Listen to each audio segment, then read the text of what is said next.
By the time of the Clone Wars, there were over 10,000 Jedi, with nearly all of them wielding a lightsaber.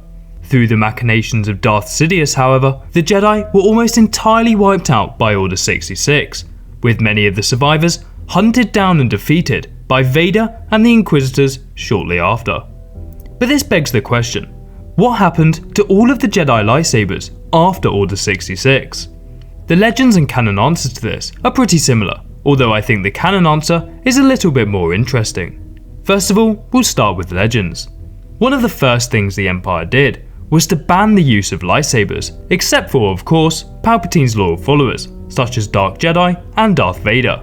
Anyone found in possession of a lightsaber without the proper imperial clearance would be treated as a Jedi and ruthlessly hunted down. Bounty hunters that found and killed many of the surviving Jedi often kept these sabers as trophies or sold them to high-ranking imperials or crime lords. Darth Vader was also known to have a few lightsabers in his collection. Most notably, he displayed Obi-Wan's saber as a centerpiece at his castle on Vajun. In canon, the answer to the fate of the lightsabers is a little bit more fleshed out. Just like in Legends, the use of a lightsaber was banned by the Empire, but of course, this law did not apply to Vader or any of his Inquisitors. Strict regulations were placed upon the Kyber crystal market, and planets which contained them were strip-mined for a secretive Imperial project. The fate of the lightsabers that were once owned by fallen members of the Jedi Order is the most sad of all. The once great Jedi Temple had been converted into a palace, a symbol of Palpatine's new empire. The Emperor's loyal servant, Masamita, stood outside the temple, making a speech to a large crowd and countless others across the galaxy's holonet. He explained that thanks to Palpatine, the galaxy was now free of the treacherous Jedi and that they needn't be feared any longer. He went on to explain how the galaxy was now safe and that a new age of freedom had begun.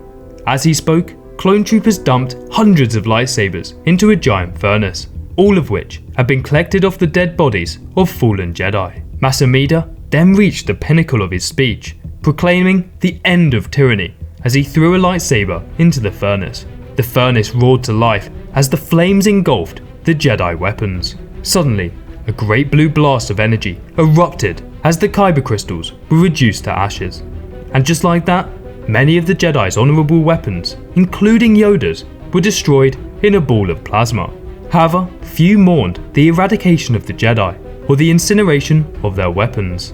Palpatine turned the destruction of the Jedi lightsabers into a cause of celebration for many, his final mockery of the Order that had once served and protected the entire galaxy.